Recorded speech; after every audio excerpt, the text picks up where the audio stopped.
far beyond COVID, you have a big new employment problem. Like eating vegetables, sometimes whatever is best for folks becomes the very thing they try to avoid.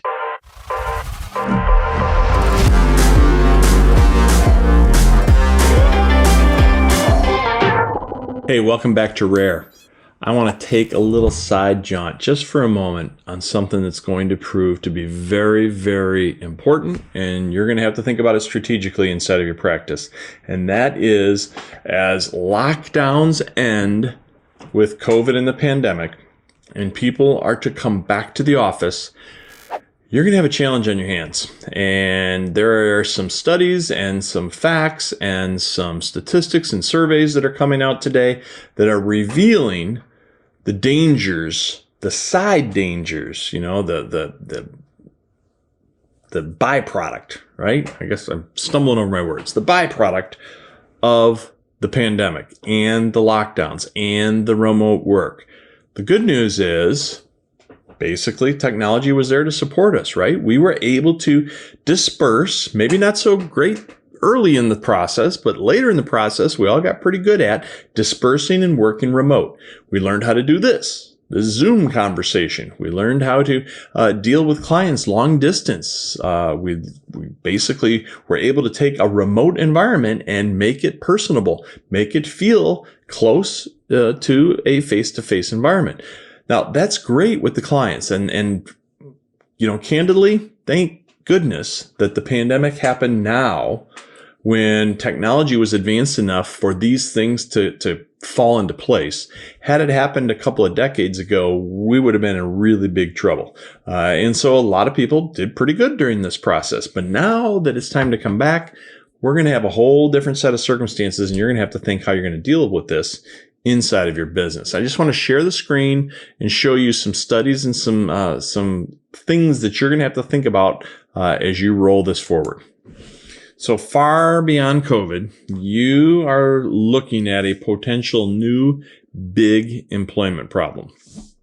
So what we're starting to learn now is that the professionals are all telling us that remote work is truly leading to mental health challenges.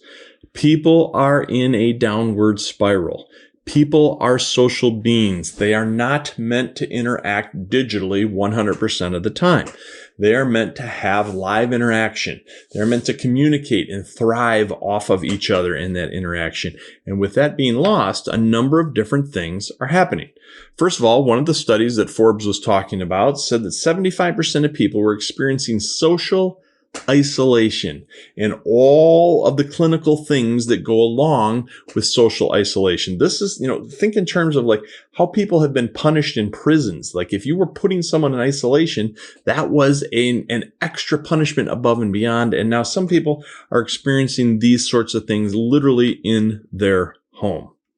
Another study gave us all of these stats. 78% of people are saying that they have negative impacts with their mental health this year because of the pandemic. 42% of them are saying that their productivity has plummeted. 41% are saying that they're having a hard time distinguishing where work ends and life begins at home because it's all melding together on them. 40% are saying they're having poor decision making. 38% have more stress. 35% have no work-life balance. 25% are burning out. 25% are depressed. 14% are feeling lonely. And 85% say that these mental health issues are affecting their home life through sleep deprivation, poor physical health.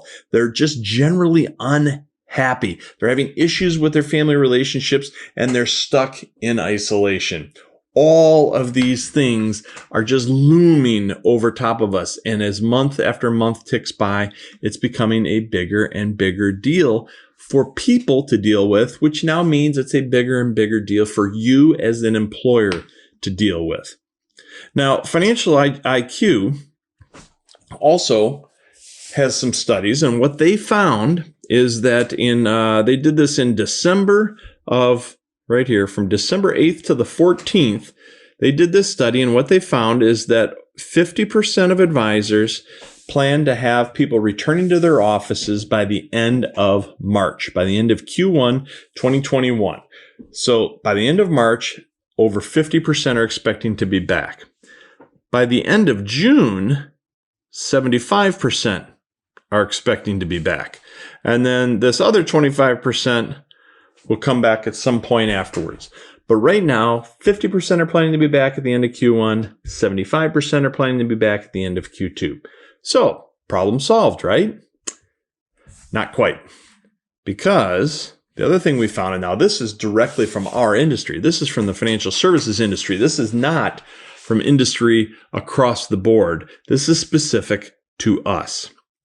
Right now, they're saying that these executives, many executives that they're talking to at financial institutions, are saying that they are having a difficult time, or their businesses are having a difficult time.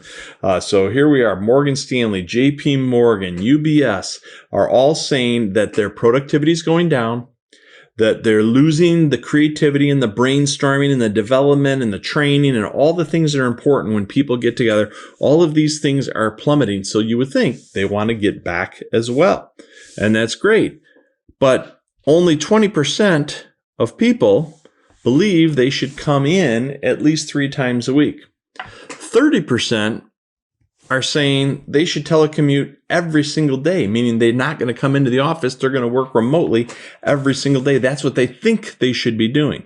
And of those, the others, so you've got 30% are saying we should never come back to the office. You got 20% who are saying we should come back less than 3 times a week. And look at this. You have 2% who are saying we would ever even want to work for a firm any longer who does not do remote work. So 98% of the people they surveyed in the financial industry said, I don't want to come back to work to a place that doesn't allow me to work remotely. And of that 98%, 30% of them don't want to come back at all. And only 20% think they should come in at least 3 times a week. So we have a pretty significant problem because we know all these terrible things are happening to people up here, yet they don't want to eat their vegetables. They don't want to come back. This is going to be a challenge. It's going to weigh on you in your practice. Now, the good news is, technologically, we're a lot farther along than we used to be. And I will let you determine the merits of what do you think about all this, because that's not the point I'm trying to make. Whether you fully embrace and think people should work from home 100% of the time, or whether you think they should work from the office 100% of the time, or whether you're going to land somewhere in the middle like most of the world probably is.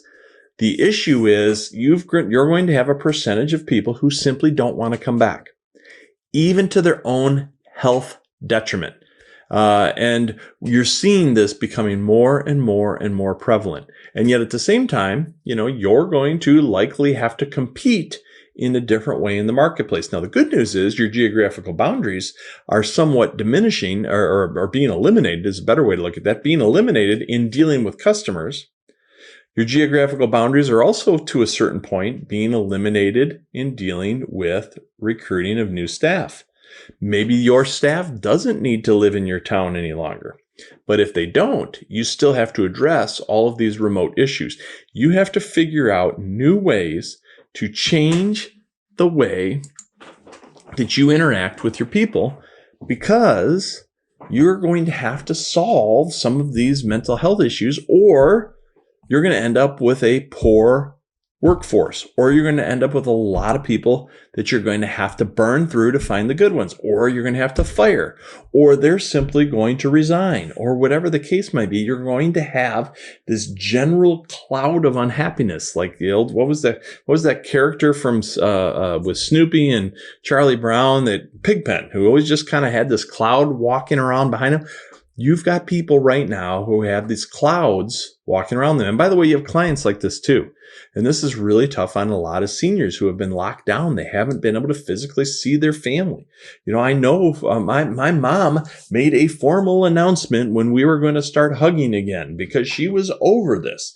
And she decided that her own mental health was deteriorating to the point that she was willing to risk her physical health over her mental health at that point in time. It's a real thing.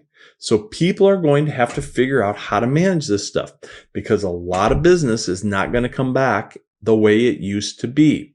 And you're going to have, as an employer, to figure this stuff out. So the stats are pretty powerful. Go check that out. It was on Financial Advisor IQ. Reel it back, pull it up. You can go get it out. It was from February of this year is what some of those stats were that I was just sharing you. And then if you go out to Forbes, you'll see some more general stats about basically people are having a rough time with this, a rougher time than we realize.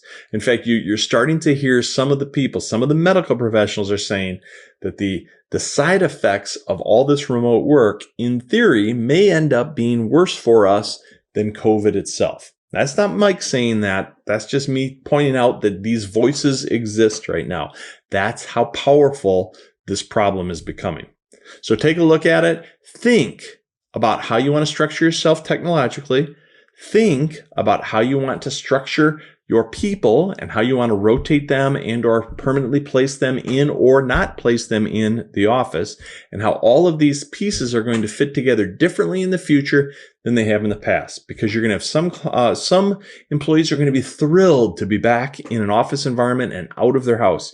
You're going to have others, whether it's good for them or bad for them, who are not going to want to go back to the way it was. And it's going to be a challenge for everybody. So it's going to be interesting to see how we handle all this moving forward. But the financial services world has been hit by this very significantly because most financial institutions have dispersed their people. They're working remote. Most financial advisory practices have dispersed their people. They're working remote. So now bringing people back is going to be something new, something we haven't had to deal with in the past. So there's always something, right? The world is always changing, but embrace that change, turn it into an advantage. And there is an advantage in here as well. Just make sure you handle it correctly. Thanks, everybody. Catch you again next time. Hey, give me a thumbs up. Give me a subscription. I'd really appreciate that. Thank you. See ya.